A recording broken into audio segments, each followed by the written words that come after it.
Alright guys, so we are ready to roll. तो जो हम लोग का पहला सीरीज़ स्टार्ट हुआ है एक क्वेश्चन आंसर्स का कि मैं डेली के 3 या 4 क्वेश्चंस लूँगा, तो उसका कल क्या हुआ, कल फर्स्ट डे था तो इतने क्वेश्चंस आप लोगों ने डाल दिए कि पूरा वीडियो ही चला गया। तो मैंने सोचा कि यार 3-4 नहीं लेना, पूरे के पूरे ही क्वेश्चंस ले लेते हैं। पर एक दो जो मिस आउट हो गए उनको मैंने रिप्लाई कर दिया है। तो अभी ऐसा है कि आज मैं 3 या 4 क्वेश्चंस लेता हूँ और आप लोग को ये ध्यान रखना है कि आप जो क्वेश्चंस पूछो ना वो आप रात में ही पूछ लो और सुबह के 8-9 बजे तक के पहले ही रिप्लाई कर दो। उसके बाद अगर रिप्लाई आएगा तो फिर मैं नेक्स्ट वीडियो में उसको काउंट करूँगा। ऑलराइट, तो पहला क्वेश्चन ये पूछा है कि 164 व्हील है कि 200। तो मैं तो आपको ये बोलूँगा कि मेरा ऑलरेडी इस पर वीडियो है कि 200 क्यों नहीं लेनी चाहिए। लड़का देख रहा है गाड़ी पे बार बार, क्या बात है, तो पसंद नहीं लगता है उसको। तो मैंने ऑलरेडी इस पर वीडियो बना रखा है तो मैं ज़्यादा नहीं इसमें डिस्क्राइब करूँगा। हाँ, but mileage and pillion comfort और correct, then you can go for 160। Otherwise fun और पावर और ये सब चाहिए तो 200 is fine. So next question, अरे मुझे कॉल करना था, पहले कॉल निपटाते हैं। अस्सलाम वालेकुम साकिब भाई। हाँ वालेकुम सलाम भाई। बिज़ी हो, गाड़ी में हाथ लगा रखा है? चालू ही है काम चालू है। मैं यार क्या बोलते हैं, एकदम सक्सेसफुली रिटर्न हो गया था, शाम तक आ गया था। मैं तुमको ये बोलने के लिए फ़ोन किया कि तुमने मेरी गाड़ी के गियर्स के साथ क्या किया जो वो इतने मक्खन चल रहे हैं। भाई हमने कुछ भी नहीं किया, बस जो परफेक्ट सेटिंग होता है वो सब किया। सिर्फ खाली जो जैसा कंपनी बोलती है ऐसा काम अपनों ने किया, बस और कुछ नहीं किया ना भाई, गियर तो गियर तो सब चेक कर लिए। हाँ, वो तो मैंने बोला था तुझे करने से, बट मैं ये बोल रहा हूँ कि गियर जो भाई स्मूथ फ्लिक हो रहा है ना भाई, इतना स्मूथ मतलब 3 महीने में कभी नहीं लगा मेरे को। मैंने कहा एक बार फ़ोन करके बोलना तो पड़ेगा यार जाके भाई, क्या जो भी किया है भाई बढ़िया किया है, करते रहना। चलो ठीक है। तुमने अभी तक इतनी लंबी ड्राइव अभी की नहीं थी ना यार। हाँ, अभी मैं की तो मज़ा आया इसलिए। चलो साकिब भाई, थैंक यू, ओके। हाँ भाई। ऑलराइट गाइस, सो बात हमारी हो चुकी है तो उस बारे में हम बाद में बात करते हैं कि क्या है जिस वीडियो का पूरा टॉपिक है। बट अभी दूसरा क्वेश्चन ये था कि सिटी राइड के लिए कौन सा ऑयल डलवाएं। तो मैंने आपको पहले ही बता रखा है कि फॉर द फर्स्ट 3 सर्विस और at least 2 service don't change your engine oil.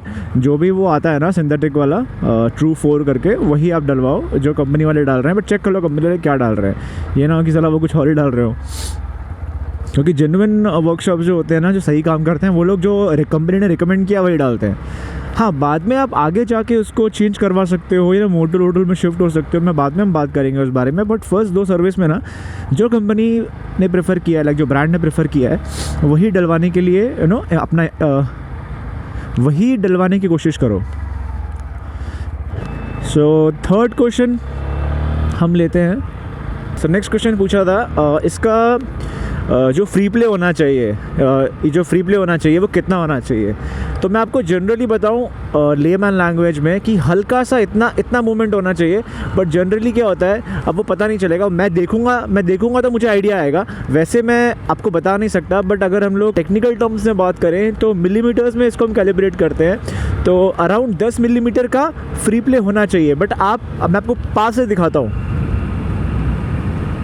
इतना मूवमेंट होना चाहिए। इन शॉर्ट टाइट भी नहीं होना चाहिए और बहुत लूज़ भी नहीं होना चाहिए। तो अभी आप समझ सकते हो कि बीच में कितना गैप होना चाहिए। और जहाँ तक कैलिब्रेशन की बात है, मैंने बताया मिलीमीटर्स में होता है, मुझे श्योर नहीं है, 10 मिलीमीटर का मुझे आइडिया है। बट आप एक बार यूज़र मैनुअल में चेक कर सकते हो, यूज़र मैनुअल में हर बाइक का लिखा होगा। ये ट्रक देख के मेरे को याद आया, लॉन्ग टूरिंग में ना जो सबसे ज़्यादा ट्रबल करते हैं वो ये ट्रक्स करते हैं। आई मीन एज सच कुछ ड्राइवर्स तो बहुत ही अच्छा चलाते हैं, बट कुछ लोग तो गांजा मार के तो चला रहे होते हैं नशे में, क्योंकि उन लोगों का वो क्या बोलते हैं, प्रोफेशन वैसा है कि उनको डे एंड नाइट स्ट्रगल करना पड़ता है। क्योंकि मेरे जो मामा हैं एक, उनका ट्रक का बिज़नेस है, ऑल ओवर इंडिया उनका ट्रक चलते हैं, फ्रूट्स के, कश्मीर से वो मतलब उस सब साइड से, नॉर्थ से चलते हैं। तो मैंने सब ये नोटिस किया है, देखा है, मिला हूँ मैं उन सब के ड्राइवर्स को। तो सीन ये है कि उनकी लाइफ बहुत ही हेक्टिक है, तो थोड़ा बहुत नशे वो लोग करते हैं।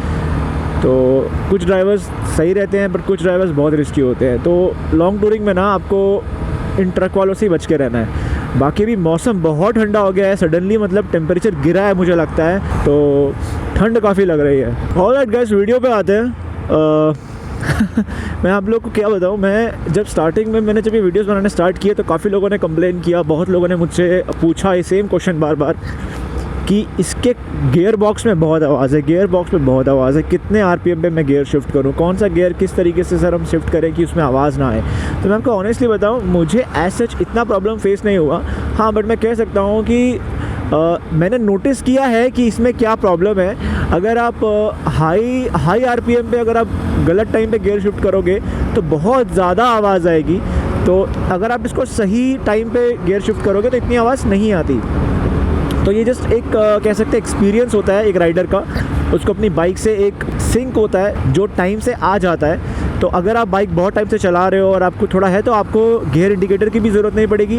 आप जो बैठोगे, आपको जो इंजन की आवाज़ होगी उसी से आपको समझ में आ जाएगा कि कौन सी गियर पे गाड़ी चल रही है। जैसे कि अभी मेरी गाड़ी 5th गियर पे चल रही है तो आपको आइडिया आ जाएगा। और दूसरा कि आपको कब गियर शिफ्ट करना है वो भी आपको आइडिया क्लियरली हो जाएगा अगर आप थोड़े से एक्सपीरियंस हो गए हो तो ये प्रॉब्लम थी कि गियर में बहुत इशू है इसका। गियर शिफ्ट करते वक्त स्पेशली 2 से 3 या फिर 3 से 2 अप शिफ्ट या डाउन शिफ्ट करने पे बहुत इशू, लाइक 2 से 3 और 1 से 2 में बहुत इशू आ रहा है। तो मैं आपको बताऊं, मैं जब अभी लॉन्ग टूरिंग करके आया तो लॉन्ग टूरिंग करने पे मैंने नोटिस किया कि मोस्ट ऑफ द टाइम जो मेरा गियर था वो 5th पे ही रहता था, हार्डली कभी कभार 4th पे आता था, बट जनरली 5th पे ही रहता था।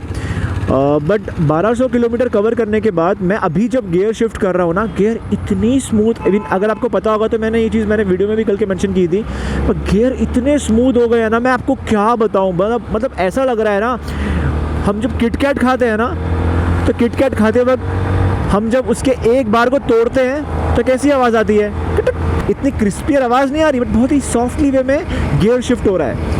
तो आप समझ सकते हो मैं क्या बोलना चाह रहा हूँ कि इसका जो भी गियर का जो सिस्टम हो गया है ना, इतना ट्रैवल करने के बाद वो और भी स्मूथ हो गया है। पहले जो मैं ध्यान से सही आरपीएम पे गियर शिफ्ट करता था, अब मैं उतना ध्यान से नहीं कर रहा, बट स्टिल गियर का इशू नहीं है, गियर बॉक्स में साउंड नहीं आ रहा। तो इससे मैंने यही क्या बोलते हैं कंक्लूड किया है, और मैंने एक्चुअली ऑब्जर्व किया है कि जैसे जैसे आपकी 2 सर्विस होती है और जब आपकी गाड़ी लंबे समय तक चलती है लॉन्ग टूरिंग में, तो गियर बॉक्स में डेफिनेटली एक मैच्योरिटी आ जाती है।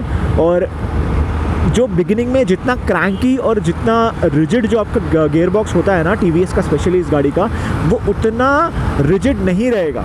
क्योंकि ये मैंने तो नोटिस किया है मेरी गाड़ी के साथ कि मेरा विद टाइम इस गाड़ी का गियर बॉक्स मक्खन हो गया है, इतना स्मूथ हो गया है, मतलब सेकेंड से थर्ड, थर्ड से फोर्थ, फोर्थ से फिफ्थ ऐसे चुटकी बजा के होता है और पता ही नहीं चलता।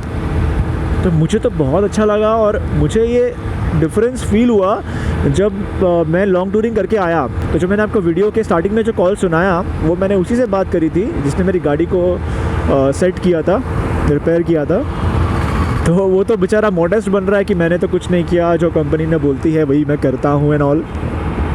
उसके बाद आपने वीडियो भी देखा है, तो जिन लोगों ने अगर सेकंड सर्विस का वीडियो नहीं देखा वो ऊपर आई कार्ड में मैं डाल दूँगा तो आप देख सकते हो। तो डेफिनेटली उसने भी सर्विस की है और दूसरा विथ टाइम इसके गियर बॉक्स में मैच्योरिटी आई है और काफ़ी सॉफ्ट हो गए हैं इसके गियर बॉक्स, काफ़ी स्लिक हो गए हैं। तो ये एक बेनिफिट तो डेफिनेटली हुआ है। बट मैं तो आपको ऑनेस्टली बोलूँगा, after 3 months and after 2 services और 4000 किलोमीटर के अराउंड चलने पे इस गाड़ी का जो गियर बॉक्स है ना, इट्स ऑन नेक्स्ट लेवल, बहुत ही बढ़िया हो गया एज़ कम्पेयर टू द जब वो स्टार्टिंग में जो गाड़ी थी। हाँ, और बहुत सारे प्रॉब्लम्स हैं और बहुत सारी ऐसे चीज़ें हैं जो इस गाड़ी में अभी भी प्रॉब्लम्स हैं। तो अगर आप चाहते हो कि मैं इसके और प्रॉब्लम्स जो माइन्यूट डिटेल्स हैं उसके कुछ प्रॉब्लम्स के ऊपर ही एक वीडियो बनाऊं, तो मुझे आप कमेंट सेक्शन में कमेंट करो, या फिर जो इस गाड़ी में बहुत ही अच्छा है, बहुत ही हेल्पफुल है, तो उसके बारे में वीडियो बनाते हैं। तो आप मुझे कमेंट सेक्शन में मेंशन करो कि आप वो देखना चाहते हो कि नहीं। So guys, this is Helmet Dude talking about the video TVS Apache 164V gearbox. So that's all in this video. Till then, stay safe, ride safe. I will see you in the next video. Got the chrome, hit the zone, hit you on my time, I fist the road. Had a known speed to the top, no drop. What you gonna do won't stop. I can't take it anymore.